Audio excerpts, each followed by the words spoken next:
Hello everybody, and welcome back to the Poor Man's Chemist. In this video, we are continuing our exploration of conformational analyses in organic chemistry. Right out of hell, I saw it! We are going to keep going through chapter 4 here. I very much doubt that we're going to be able to finish this chapter in this video. There is a lot of material to get through, but I think it's going to start getting a little easier to visualize this stuff as we go, so I hope you guys have a better time with what we're going to be covering here. But we're still stuck with conformational analysis, y'all, so we're not out of this yet. Before we get started, my usual spiel: if you would like to support this project, there are links in the description where you can do so. This project is 100% supported by viewer donations. It is the only thing that keeps these videos coming out at a reasonable rate. Otherwise, I would take forever getting each one out because I would have to be working many more hours.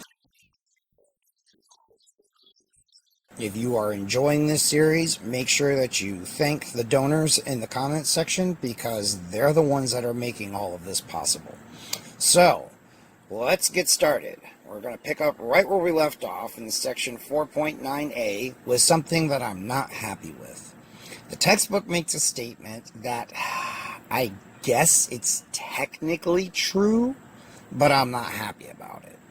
It tells you that Gauss conformers 3 and 5 of butane. Let's go back and let's look at what these are. Remember, butane is rotating freely about the bond axis between carbons 2 and 3, right? So we're seeing carbons 1 and there's carbon 4. And remember, because it's a single bond and methyl groups ain't that big and bulky, this shit is rotating pretty goddamn freely at room temperature. It may prefer to be anti, but I mean, you're going to find plenty of it eclipsed as well. Now, to call these Gauss conformers stereoisomers, I think is a bit of a stretch. Because again, unless you cool this down a lot, there's no way in hell you are ever going to isolate these things. And I really want to, I mean, they're also in-fucking distinguishable from one another. If we have a butane molecule that is rotated up this far, and we look at it, and we look at one that's gone ahead and rotated onto the other side, methyl groups are completely identical. Remember, atoms are indistinguishable from one another unless they're isotopes. So, I mean, two methyl groups are completely identical. Therefore, so long as they're 60 degrees apart, it's fucking Gauss. It doesn't matter where it is. To call them stereoisomers, I think, is going a bit far. Now, let me show you why. Okay, I'm going to give you a taste of what's coming in Chapter 5 here. What am I talking about with this stereoisomer shit? This. Remember that I told you tetrahedral bonding has consequences, okay? If you've got 4 different things, can be 4 different alkyl groups, 4 different atoms, 4 different anything, bonded around a tetrahedral center, you will have 2 different versions of that molecule. You can see them on the screen here. They are non-superimposable mirror images of each other. Do you see that? There is no way we can take one of these fuckers and rotate it around any way we like. We can never make it perfectly overlay the other one. And that means that they're both the same compound. They have the exact same physical properties, but they are different. They are non-superimposable mirror images of each other. We call this phenomena stereoisomerism, okay? And we call these 2 different little beasts here enantiomers, all right? You have one enantiomer and you have the other enantiomer. And we're not going to, there are ways of naming them and dealing with all this. That's what Chapter 5 is all about, okay? But I wanted you to understand why I have a problem with calling Gauss conformers stereoisomers. You can see, you cannot turn one of these into the other one unless you break a bond somewhere. You have to break 2 bonds in order to make them exactly the same. In Gauss conformers, you just have to rotate it a fucking 120 degrees. And they're indistinguishable from one another. So, you know, yeah, I guess, since they have the same molecular formula and the same connectivity, but different in the arrangement of their atoms in three-dimensional space. But again, with what I'm talking about here, these two different enantiomers, these are discrete entities. You can separate these fuckers, you can isolate them. They do have different properties from each other. Same boiling point, same melting point, and all that, but not the same reactivity. Okay? And this is super important in things like pharmaceuticals. Okay? Now, although I couldn't get this far into Breaking Bad, my understanding of the story is that the guy was making, the best meth ever. Well, okay. There are two different enantiomers of meth, all right? The R and the S enantiomer, okay? Again, we're not going to worry about what R and S means right now. I just want you to know that that's what they're called, okay? One of these is more potent than the other one. So, if you made nothing but one enantiomer of meth, you would have the most potent meth makeable by human motherfucking science, okay? That's how important this is. All right? And sometimes I'll just give you, and then I won't go any further, but another little tangent, thalidomide. One enantiomer of thalidomide causes flipper babies. The other one doesn't. The only problem with thalidomide is that the two enantiomers are rapidly interconverted within the body. For methamphetamine, not so much. So, you can see, when you start getting into pharmaceuticals, it gets very complicated. But the point here is that stereoisomers, I want you to know why I don't like calling conformers stereoisomers. Everybody see that? All right, let's get back to chapter 4. All right, now we are going to talk about the relative stabilities of cycloalkanes, and we are going to discuss ring strain. Since somebody said on the last video on YouTube that the resolution suddenly sucked, I'm going to try to make the text big as possible when I can. I don't know what's up with that, brother. I haven't changed anything about how I make these videos, so if the quality suddenly changed on YouTube, that's YouTube pulling yet more fuckery with us. Big surprise. Nobody on BitChute or anything has said anything about that, so I can only assume it's YouTube. Anyway, cycloalkanes do not all have the same relative stability. Experiments have shown that cyclohexane is the most stable cycloalkane, and that, in comparison, cyclopropane and cyclobutane are much less stable. This difference in relative stability is due to ring strain, which basically composed of angle strain and torsional strain. Okay, these angle strain and torsional strain together create ring strain. Angle strain is the result of deviation from ideal bond angles caused by inherent structural constraints. In other words, the geometry of the ring. I'll show you what I mean in just a second. Torsional strain is the result of repulsive dispersion forces that cannot be relieved due to restricted conformational mobility, or in plain English, just like we've talked about in the last video, where you have the eclipsed conformations. Well, in some of these rings, fucking things are locked into eclipsed conformations, which makes the ring unhappy. Okay? I know, this sounds like we're speaking chemistese. I promise, the concepts are really not that hard. So we'll talk about cyclopropane here. This little beast right here, okay? The carbon atoms of alkanes are sp3 hybridized. You know this. The normal tetrahedral bond angle of an sp3 hybridized atom is 109.5 degrees, okay? So in methane, where there's nothing, no steric constraints, no rings, no anything, the hydrogens that are about 109.5 degrees apart from each other, all right? That is where sp3 hybridized carbon is its happiest. In cyclopropane, which is a regular triangle, the internal angles must be 60 degrees, and therefore they depart from this ideal by 49.5 fucking degrees. So cyclopropane is a little psychotic and unstable. This fucking little beast here is fairly reactive. Gotta shrink the screen now. Sorry. Okay, so you can see all that it shows you the bonding orbital here, the overlap that you've got between the orbitals on this carbon and this carbon, the sp3 hybridized orbital, you can see that the overlap is piss poor, all right? And you can see that these hydrogens are locked into an eclipsed conformation, okay?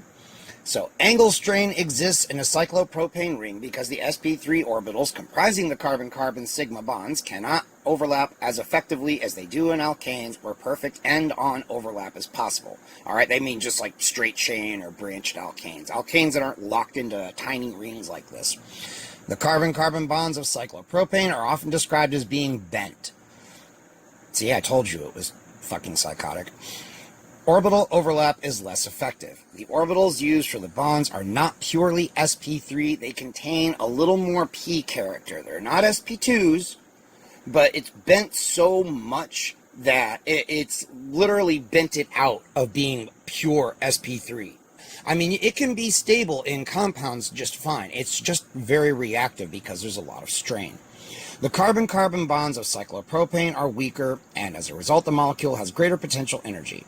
While angle strain accounts for most of the ring strain in cyclopropane, it does not account for it all. Because the ring is, of necessity, planar, the CH bonds of the ring are all eclipsed, and the molecule has torsional strain from repulsive dispersion forces as well.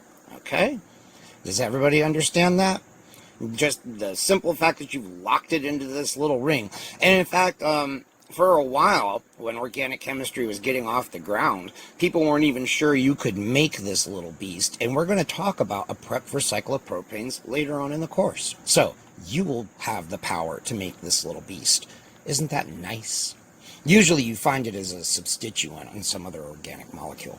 Anyway, cyclobutane also has considerable angle strain. This is cyclobutane right here. See how it's bent like this? That's important. The internal angles are 88 degrees, a departure of more than 21 degrees from the normal tetrahedral bond angle. The cyclobutane ring is not planar, but slightly folded.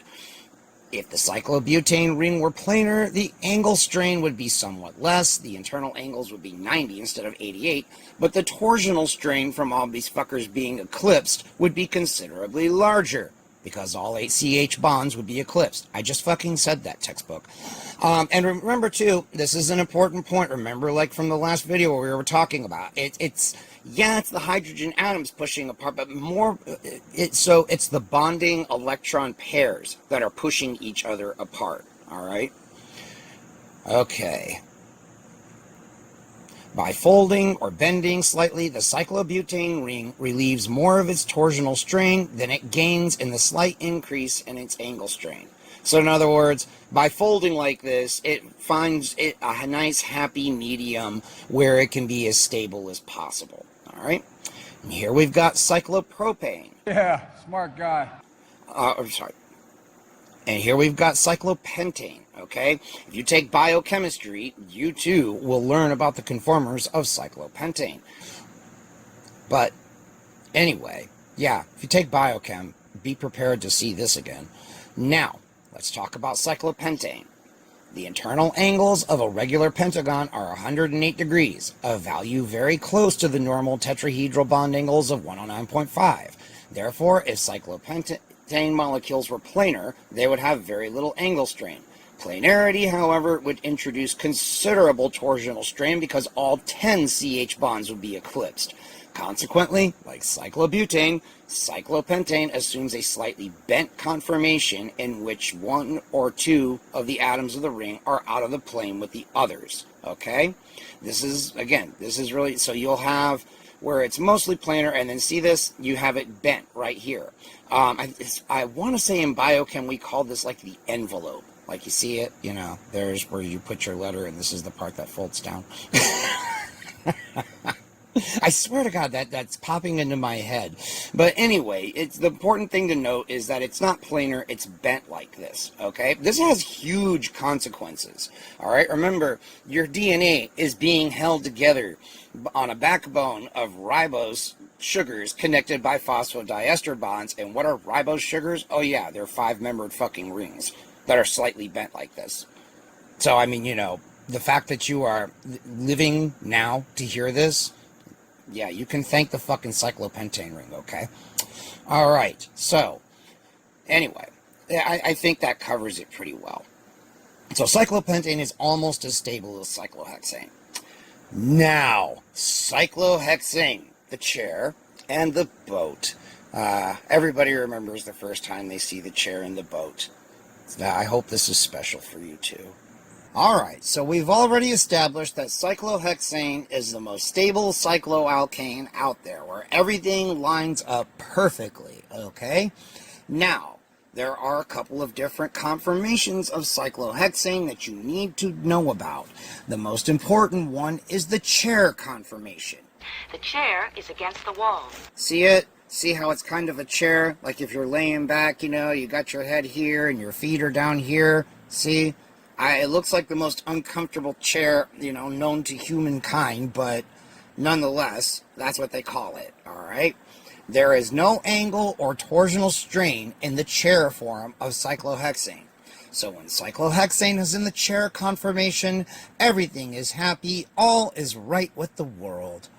Let's see here. All of the carbon-carbon bond angles are 109.5 degrees and thereby free of angle strain. The chair conformation is free of torsional strain as well. When viewed along any carbon-carbon bond, the bonds are seen to be perfectly staggered, all right?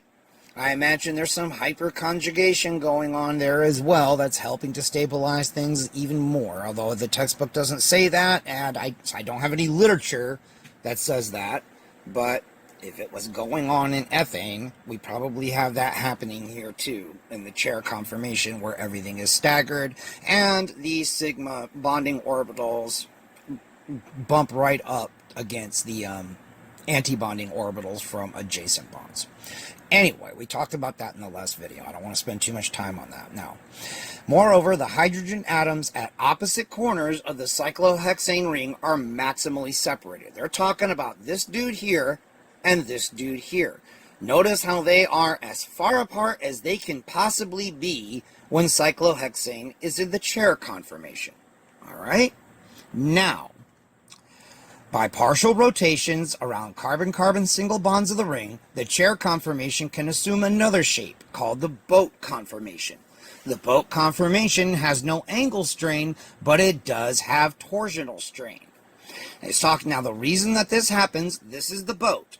Okay, and the thing to look at here, we have, they're called, it's carbon 1 and carbon 4, okay? So this is a 1-4 interaction here. Basically, when cyclohexane is in the boat conformation, these two carbons are bent up closer to each other, and it brings these two, you can see it here in the space filling model, they're right up against each other, okay?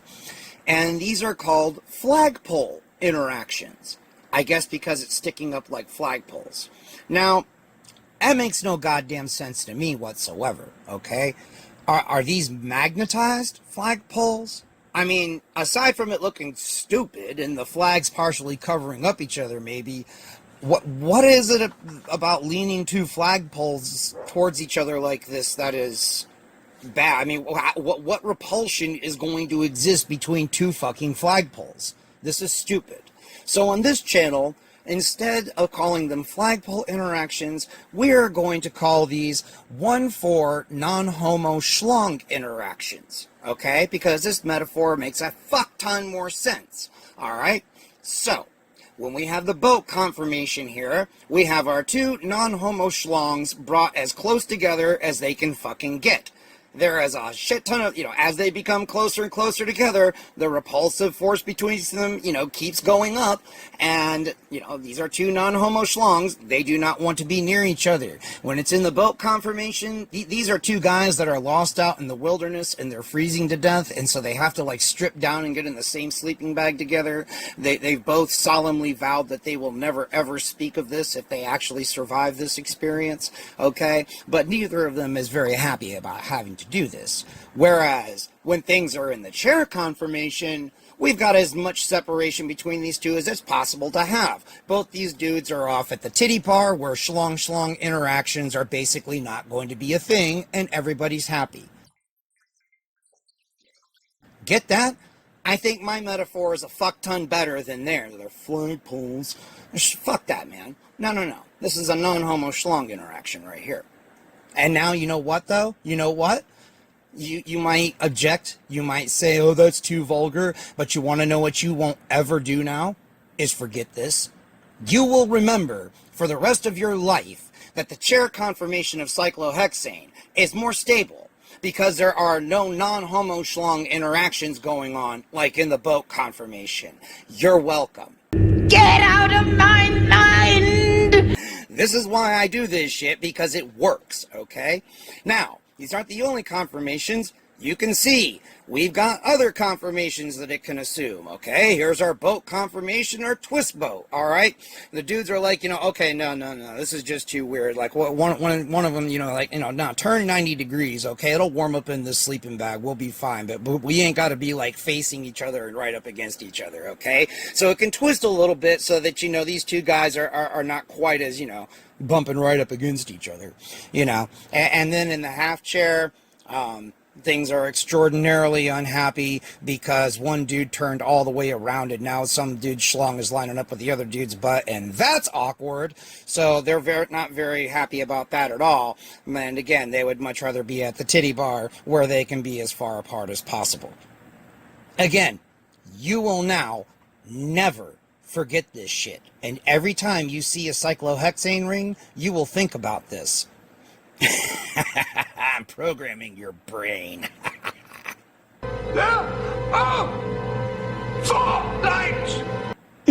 Using vulgarity and crude humor.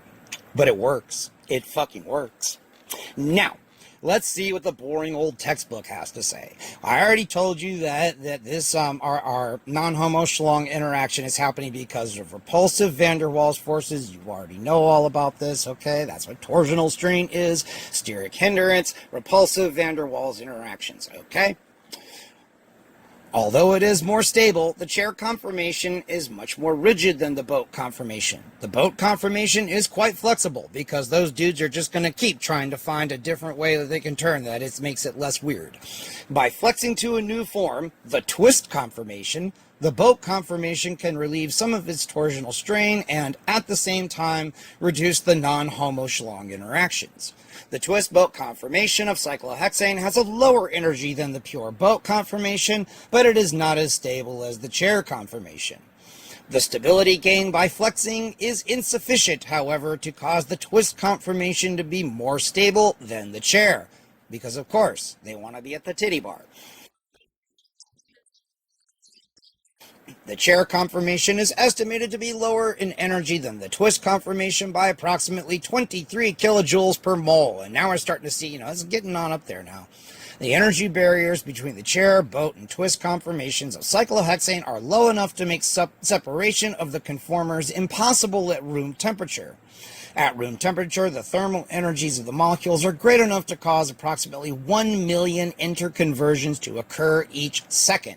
I told you people, these things are furiously fucking moving around at room temp. But because of the greater stability of the chair, more than 99% of the molecules are estimated to be in the chair conformation at any given moment.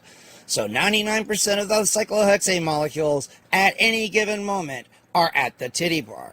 So now you know where to go find them. Okay, so I hope that was memorable enough that you will never ever forget it, no matter how much therapy you have. Alright, now we move on to conformations of higher cycloalkanes. So, cycloheptane, cyclooctane, and cyclononane, and other higher cycloalkanes also exist in non-planar conformations. The small instabilities of these higher cycloalkanes appear to be caused primarily by torsional strain and repulsive dispersion forces between hydrogen atoms across rings, called transannular strain. The non-planar conformations of these rings, however, are essentially free of angle strain. They go on to tell you here that in X-ray crystallographic studies of cyclodecane, the most stable conformation has carbon-carbon-carbon bond angles of 117 degrees. This indicates some angle strain. The wide bond angles apparently allow the molecules to expand and thereby minimize unfavorable repulsions between hydrogen atoms across the ring. Now, this brings up a good point, and I think this is something that a lot of people don't really think of. There is very little free space in the center of a cycloalkane unless the ring is quite large. Calculations indicate that cyclooctadecane, for example, is the smallest ring system through which an unsaturated hydrocarbon chain can be threaded. So cyclooctadecane, so that's a ring with 18 carbons in it, 18 CH2 groups. And that's the smallest ring that you can hope to fit an unsaturated carbon chain through. Molecules have been synthesized, however, that have large rings threaded onto chains. So those are called, and they have it down here, rhodozanes. Okay? And you can also have it so that you have large rings that are interconnected like locks in a chain. These are called catenanes. We tried making one of these in my advanced synthesis class when I was getting my chemistry degree, and it didn't work. And we never did figure out why. But anyway, you see here you have to have at least 18 carbons in the ring, if not more, and then you can get interlocking rings. And then it tells you here in 1994, this dude and his coworkers synthesized a catenane that looks like the symbol for the Olympics. Why they were proud of this and wanted to call it Olympiadane, I don't know. The Olympics was actually started by a certain mustache man in Germany in the 1930s. Like even the torch relay is very, very much so mustache man-esque. Yeah, everything about the Olympics is really fucked up, and it's something we should stop doing. I mean, why are we carrying on a tradition started by the mustache man? Oh well, whatever. Here we have a filler section about nanoscale motors and molecular switches and all the cool stuff that's being done with those in research. You can see that there is an idea out there that you can use these kinds of things, like these catenanes, as molecular memory bits, and so you could encode data on a chip just in these fucking interlock rings here. That's kind of cool. All right. And I think with that, we're going to stop. This video is we're out about half an hour now already. We'll pick it up at section 4.12 on the next video. I know it's taken a while for us to get through this, guys, but I want to make sure I cover everything thoroughly. Remember, the whole point of this course is to give people access to a university-level organic chemistry class series of lectures, you know, just essentially freely, supported only by donations. So we've got to get through all of this. I think maybe one or two more videos will be able to wrap it up. But like I said, we don't want to rush anything. So if you like this video, give it a thumbs up. If you didn't like it, well, I mean, this is the kind of stuff you've got to deal with, man. This is the kind of stuff we've got to get through. Subscribe, comment, please share these videos. Please donate a few bucks if you think this series has value to you. And until the next one, y'all, I will see you later.